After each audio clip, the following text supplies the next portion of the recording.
నమస్తే folks, welcome to my channel. Folks, ఇసుక పైన ఇసుక అని రాయగలం కానీ నీటి మీద నీరు అని రాయలేము. మన ఆశలు ఆశయాలు కూడా అలాంటివే. కొన్ని సాధ్యమయ్యేవి అయితే మరికొన్ని అసాధ్యమయ్యేవి. అసలు నేను ఈ మాట చెప్పడానికి గల కారణం ఒకప్పటి స్టార్ హీరోయిన్ గౌతమి. సీనియర్ నటి గౌతమి అందరికీ గుర్తుండే ఉంటుంది. ఒకప్పుడు హీరోయిన్గా తెలుగు తెరపై అనేక సినిమాల్లో నటించిన ఈమె క్రమంగా తమిళ ఇండస్ట్రీ వైపు వెళ్ళింది. ఇక ఈమె 90వ దశకంలో ఎన్నో విజయవంతమైన చిత్రాల్లో భాగమైంది. అయితే ఈమె పర్సనల్ లైఫ్ మాత్రం మొదటి నుంచి వివాదాస్పదంగానే ఉంటుంది. ఇక ఈమె ఇప్పుడు మరోసారి వార్తల్లో నిలిచింది. తను నమ్మిన వ్యక్తి గౌతమి ఆస్తిని కబ్జా చేయడమే కాకుండా అతనికి ఎదురు తిరిగితే చంపేస్తానని బెదిరిస్తుండడంతో ఈమె పోలీసులని ఆశ్రయించింది. ఇక గౌతమి విడాకుల తర్వాత వచ్చిన భరణంతో 1999లో ఒక ల్యాండ్ని 4 లక్షలకి కొనుగోలు చేసింది. ఇక ఇప్పుడు ఆ ల్యాండ్ విలువ 20 కోట్లు అవ్వడం విశేషం. అయితే ఈమెకు ఆర్థిక సమస్యలు రావడంతో ఆ ల్యాండ్ని అమ్మాలని తనకి తెలిసిన అలగప్పన్ అనే వ్యక్తి సహాయం కోరగా అతను చివరికి మోసం చేశాడని, ఫోర్జరీ సంతకాలు, నకిలీ పత్రాలను సృష్టించి ఆస్తి కొట్టేసే ప్రయత్నాలు చేయడమే కాకుండా రాజకీయ నాయకుల సపోర్ట్తో తనని తన కూతుర్ని భూమి మీద లేకుండా చేస్తానని బెదిరిస్తున్నట్టు గౌతమి పోలీసులకు ఇచ్చిన ఫిర్యాదులో తెలిపింది. అసలు గౌతమి పెళ్లైన సంవత్సరానికే భర్త నుండి విడిపోవడానికి గల కారణాలేంటి? కమల్ హాసన్ గౌతమిని పెళ్లి చేసుకోకుండా 13 సంవత్సరాల సహజీవనం ఎందుకు చేయాల్సి వచ్చింది? హీరో రామరాజన్తో పెళ్లి దాకా వెళ్ళినా అది ఆగిపోవడానికి గల కారణాలేంటి? రజనీకాంత్కి గౌతమికి ఉన్న సంబంధం ఏంటి? గౌతమి తన ఆస్తుల్ని ఎలా పోగొట్టుకుంది అనే నమ్మలేని నిజాన్ని ఈ వీడియోలో చెప్పడానికి నేను ప్రయత్నిస్తాను. మీరు మాత్రం ఈ వీడియోని పూర్తిగా చూడండి.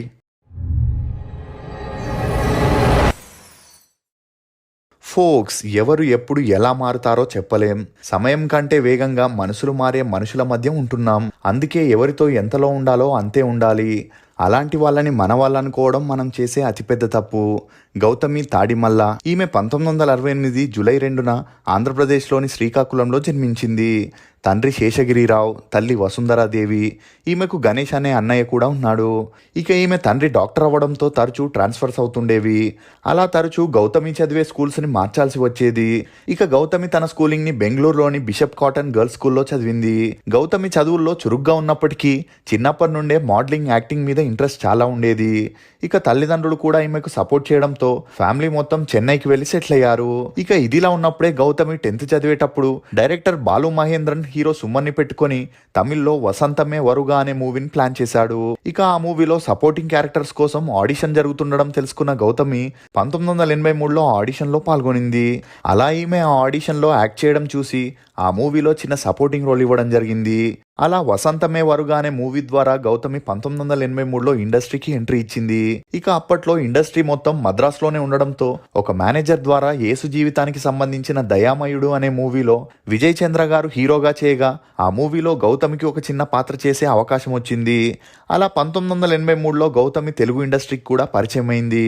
ఇక నిదానంగా ఇండస్ట్రీలో జరిగే కాస్టింగ్ కోచ్ గురించి తెలుసుకొని గౌతమి సినిమాలకి ఫుల్ స్టాప్ పెట్టేసి చదువుల్ని కంటిన్యూ చేయాలనుకుంది. కానీ ఈమె తల్లిదండ్రులు గౌతమిని చదువుకుంటూ సినిమాలు కూడా చేయమని, అంతేగాని సినిమాల్ని వదలొద్దని ఫోర్స్ చేయడంతో వేరే దారి లేక చిన్నా చితిక పాత్రలను చేస్తూ తన ఇంటర్ని పూర్తి చేసింది. ఇక అలా చిన్నా చితిక పాత్రలతో గుర్తింపు గాని డబ్బు గాని రావట్లేదని గౌతమి చదువులకి పూర్తిగా ఫుల్ స్టాప్ పెట్టేసి హీరోయిన్ అవ్వాలని ఫిక్స్ అయింది. అందుకు గాను 3 months యాక్టింగ్ కోర్స్తో పాటు డాన్స్ ట్రైనింగ్ ని కూడా తీసుకొని ప్రొఫెషనల్ గా ఒక ఫోటోషూట్ చేసి హీరోయిన్ అవ్వడానికి ట్రయల్స్ ని మొదలెట్టింది. అలా ట్రై చేసేటప్పుడే కొత్త హీరోయిన్స్ కి మాత్రమే ఛాన్స్ ఇచ్చే లేడీస్ మ్యాన్ అయిన రాజేంద్ర ప్రసాద్ గారు గౌతమికి గాంధీనగర్ 2వ వీధి అనే మూవీలో హీరోయిన్ గా అవకాశం ఇవ్వడం జరిగింది. ఇక ఆ మూవీ 1987లో రిలీజ్ అయి ఫ్లాప్ అయింది. కానీ రాజేంద్ర ప్రసాద్ తో గౌతమికి పెరిగిన సన్నిహిత్యం కారణంగా తోడల్లుళ్ళు, బామ్మ మాట, బంగారు బాట అని బ్యాక్ టు బ్యాక్ మూవీస్ ని కలిసి చేయడం జరిగింది. కానీ అప్పటికే రాజేంద్ర ప్రసాద్ గారికి హీరోయిన్ రజనీతో పెరిగిన సన్నిహిత్యం కారణంగా గౌతమికి తన సినిమాల్లో ఛాన్స్లు ఇవ్వడం మానేసి రజనీకి సపోర్ట్ చేయడం మొదలెట్టాడు. దీంతో గౌతమి కన్నడలో అమరీష్ హీరోగా చేసిన ఏడు సుత్తిన కోటె అనే మూవీలో హీరోయిన్ గా చేయడం ద్వారా గౌతమి కన్నడలోనూ ఎంట్రీ ఇచ్చింది. ఇక ఆ మూవీ కన్నడలో రిలీజ్ అయి హిట్ అయినా కూడా ఈమె యాక్టింగ్ అంతంత మాత్రమే ఉండడంతో ఆ తర్వాత కన్నడలో ఈమెకు ఛాన్సులు రాలేదు. దీంతో తెలుగులో హీరో వెంకటేష్ తో శ్రీనివాస కళ్యాణం అనే మూవీలో సెకండ్ హీరోయిన్ గా చేసింది. ఇక ఇదిలా ఉన్నప్పుడే ఇండస్ట్రీలో ఎదగాలంటే హీరో లేక డైరెక్టర్ సపోర్ట్ తప్పకుండా కావాలని తెలుసుకున్న గౌతమి తమిళ్లో అప్పటికే స్టార్ హీరోగా మంచి క్రేజ్ ఉన్న రామరాజన్తో నమ్మ ఊరు నాయగన్ అనే మూవీ చేసేటప్పుడు వీరిద్దరికి మంచి స్నేహం పెరిగి ఆ స్నేహం కాస్త సన్నిహిత్యంగా మారింది. అలా వీరు కలిసి రాజా రాజదాన్, పొంగి గంగవరం కావేరి, ఎంగ ఊరు మాపిల్లై, ఎంగ ఊరు కావక్కారన్ అనే మూవీస్ చేస్తూ 5 సంవత్సరాల రిలేషన్లో 13 సినిమాల్లో నటించడం విశేషం. కానీ రామరాజన్కి అప్పటికే హీరోయిన్ నళినితో పెళ్ళై 2 పిల్లలున్నా కూడా అదంతా పట్టించుకోకుండా గౌతమితో సీరియస్ రిలేషన్షిప్ లో ఉండేవాడు. ఇక వీరిద్దరి గురించి తరచూ మీడియాలో హల్చల్ అవ్వడంతో హీరోయిన్ నళినికి రామరాజన్కి మనస్పర్ధలు వచ్చి గొడవలు మొదలయ్యాయి. దీంతో వీరిద్దరు విడాకులు తీసుకోవాలని డిసైడ్ అయ్యారు. ఇక రామరాజన్ అదే టైంలో ఎమ్మెల్యేగా పోటీ చేయాలనుకోవడంతో విడాకులు తీసుకుంటే తన రాజకీయ భవిష్యత్తుకు సమస్య అవుతుందని పెద్దలంతా కూర్చొని పంచాయతీ పెట్టి రామరాజన్కి గౌతమితో ఉన్న సంబంధానికి ఫుల్ స్టాప్ పెట్టించి నళినితో విడాకులు తీసుకోకుండా ఆపారు. ఇక ఆ బ్రేకప్ తర్వాత గౌతమి రజనీకాంత్తో గురు శిష్యన్ అనే మూవీతో మంచి స్నేహాన్ని మెయింటైన్ చేయగా, రాజా చిన్న రోజా మూవీ చేసేటప్పుడు ఆ స్నేహం కాస్త సన్నిహిత్యంగా మారి ధర్మదొరై అనే మూవీ చేయడంతో గౌతమి స్టార్ హీరోయిన్ గా మంచి గుర్తింపును తెచ్చుకుంది. కానీ వీరిద్దరిది రిలేషన్ విత్ బెనిఫిట్సే గానీ సీరియస్ రిలేషన్షిప్ కాదనే చెప్పొచ్చు. ఇదిలా ఉంటే గౌతమి పేరు అప్పట్లో సత్యరాజ్తోనూ ప్రభుతోనూ వినిపించిన అది ఛాన్స్ల కోసం ఉండే సంబంధం అనే చెప్పొచ్చు. ఇక ఇదిలా ఉండగా తమిళ్లో లేడీస్ మ్యాన్ అయిన కమల్ హాసన్ అప్పటికే వాణి గణపతితో విడాకులై సారికని 2వ పెళ్లి చేసుకున్నాడు.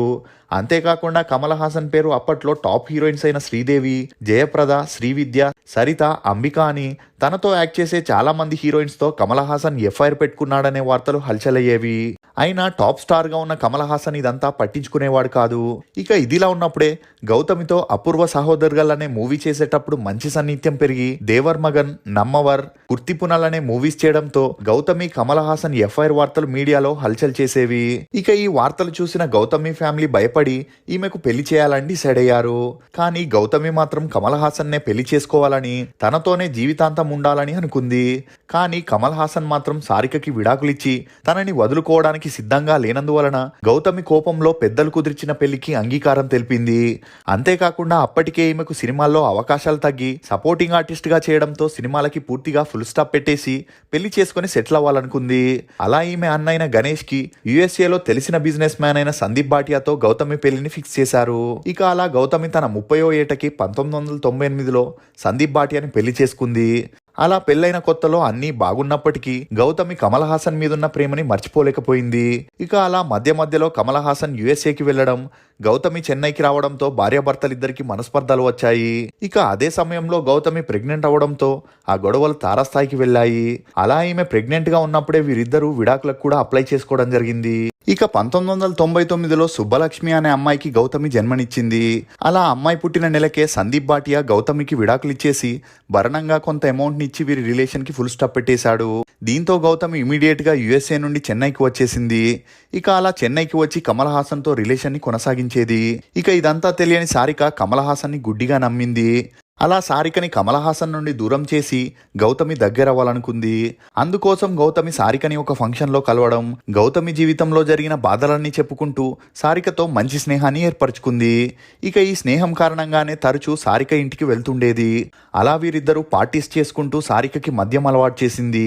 ఇక ఇదిలా ఉండగా గౌతమి కమల్ హాసన్ ఎఫ్ఐఆర్ గురించి సారికకి తన క్లోజ్ ఫ్రెండ్స్ ఇండైరెక్ట్ గా చెప్పినా కూడా కమల్ హాసన్ మీదున్న నమ్మకంతో సారిక వారు చెప్పేది పట్టించుకునేది కాదు. ఇక ఇలా ఉన్నప్పుడే ఒకరోజు సారిక ఒక ఫంక్షన్ కి వెళ్లి ఇంటికి తిరిగి రాగానే ఇంట్లో కమల్ హాసన్ గౌతమితో క్లోజ్ గా ఉండడం చూసి సారిక తట్టుకోలేకపోయింది. అలా తన హార్ట్ బ్రేక్ అయి సారిక 4వ అంతస్తు నుండి దూకేసింది. ఇక ఈమెను సరైన సమయానికి హాస్పిటల్లో చేర్పించడంతో ప్రాణాపాయాలతో బయటపడింది. ఇక ఇలా ఉన్నప్పుడే గౌతమి తల్లిదండ్రులు చనిపోవడం, అందుకు తోడు గౌతమికి బ్రెస్ట్ క్యాన్సర్ రావడంతో ఈమె పరిస్థితిని చూసి చలించిపోయిన కమల్ హాసన్ గౌతమికి అండగా ఉండాలనుకున్నాడు. అందుకోసమే సారిక హాస్పిటల్ నుండి రాగానే కమల్ హాసన్ ఈమె నుండి విడాకులను అడగడం జరిగింది. ఇక అప్పటికే ప్రొడ్యూసర్ గా, డైరెక్టర్ గా కొన్ని మూవీస్ ని చేసి కమల్ హాసన్ అప్పుల బారిన పడడంతో గౌతమి తన దగ్గరున్న ప్రాపర్టీస్ నమ్మి కమల్ హాసన్ అప్పుల్ని తీర్పించి తన ప్రేమని కమల్ హాసన్ కి తెలియజేసింది. అలా సారికకి వేరే దారి లేక 2004లో కమల్ హాసన్ కి విడాకులు ఇచ్చేసి ముంబైకి వెళ్ళిపోయింది.